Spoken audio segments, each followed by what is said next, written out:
Alright guys, so we did the Articles of Confederation graphic organizer in groups in your class, and I want to take a quick opportunity to just go through the Articles of Confederation review of what the strengths and weaknesses are, um, and then I'm going to give you guys a little exit ticket for today where you're going to pick which of the weaknesses you think was really led to the downfall of the Articles of Confederation. And that same exit ticket, more or less, will be on your Chapter 2 test, or Topic 2 rather. So we'll get started. So the Articles of Confederation come to be after the end of the Revolutionary War. So for years now, we've been preaching this is what government should be. And now we need to actually figure out what kind of government we're going to have, and we're going to put it on paper, right? So the Articles of Confederation, more or less, are the United States' first form of government.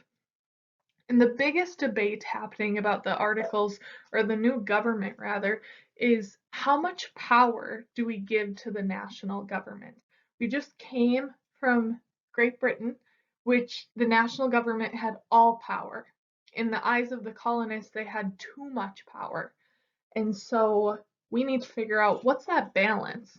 How much power do we give the national government? Now, the Articles of Confederation are approved by the Second Continental Congress in November of 1777, and they are ratified, which is just another word for approved, by 11 of the 13 states within the first year.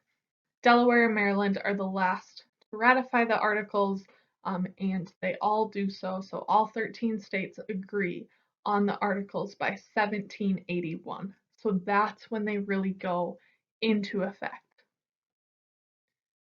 Talk briefly about the strengths that are given to the national government within the Articles of Confederation. So the national government under the Articles of Confederation is very small and it doesn't have much power. So we go from an all-powerful national government under Great Britain, and with our first government, we go in a completely opposite direction, and go with a system of government that gives the states almost all of the power. But the national government did have some power. So they had the power to declare war and to declare peace. They had the power to coin money or to make money, but so did the states. So both of them had that power. That meant within the 13 states, there were actually 14 different forms of currency, which is going to become problematic. They were also able to borrow money or establish credit. They would have to borrow money from the states, though, and that also proves to be difficult. They're able to establish relationships with foreign countries, sign treaties, and really they act as a mediator between the states. So if there's disagreements between Virginia and New York, the national government is there to settle those disputes. So those are some of the things you should have had on the national government side of your graphic organizer. On the state side, the states have the power to tax. The states have the power to have law enforcement and enforce law and so on and so forth. So the states have all of the other power. Everything else that you think the government could do that's not given to the national government, it's done by the states under the Articles of Confederation. So all other political government power is held by the states. Now, we thought this would work great, hypothetically, but when we get it into practice, it really does not work for us. And the articles, from the time that they were written until the time that the Constitution comes around, less than 10 years, okay? So there's definitely some weaknesses, and these are going to come up on your Topic 2 test. So under the Articles of Confederation, how did the national government fund its programs? If the national government wanted to spend money, they had to ask for money from the states because the national government had no ability to tax. If you can't tax, where are you going to get money from? And states oftentimes would not want to give them money, so that was a challenge. Okay. What did the monetary system look like? As I talked about on the last slide, we had 13 to 14 different currencies. So imagine if like Minnesota had a different currency than us. They didn't use the dollar bill. What sort of problems would that cause? First, the colonists or the now the citizens of the United States are trying to trade with each other, right? The states are all interconnected through trade.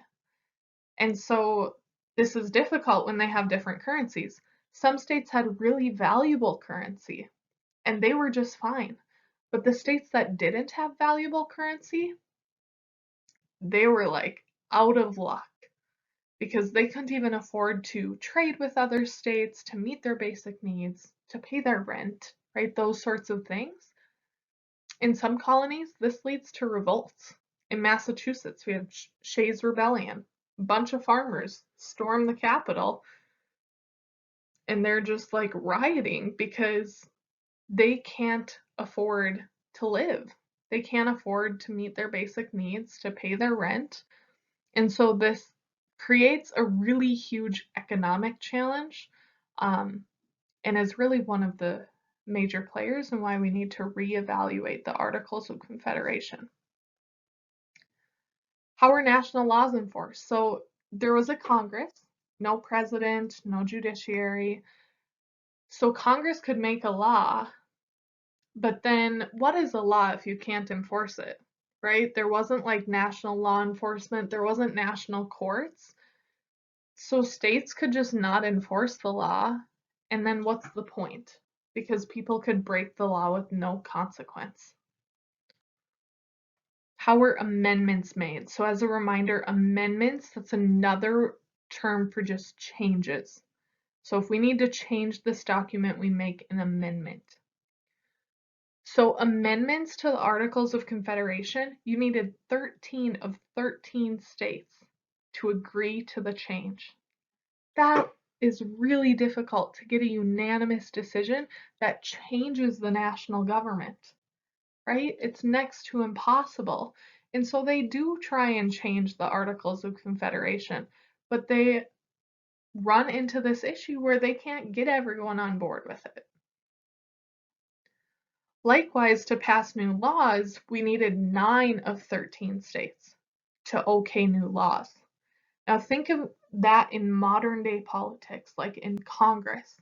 In Congress today, it is an uphill battle to get a bill to get a simple majority, right? One representative over 50%, 51 votes in the Senate. That's an uphill battle. And so to pass new laws in the articles, we need 9 of 13. Again, that's a super majority that is incredibly difficult to meet. And then what was the role of the executive branch? There was none. So if you don't have a president, who is the face of your country? Who represents you to the world? Who represents the government to its people? There's no figurehead. And so it really just lacks organization and leadership, and that all becomes problematic as well. So, kind of in summary, no power to tax, each state could issue its own money, national government couldn't force anyone to obey their laws, there's no national army. Like, we can declare war, but then we have to ask the states for troops. There was issues with trading because of the different currencies, right? Changes to the articles had to be unanimous. Congress lacked leadership. These all become major issues. So, I want your opinion. Based on what we covered, based on what your small group talked about, which weakness do you think would contribute most to the eventual failure of the Articles of Confederation? Why did this document only last 10 years? I want you to think about that. I'm going to have you answer it here. I'm going to give you the same question on your topic 2 test. So, have a great rest of your day, guys. Please let me know if you have questions.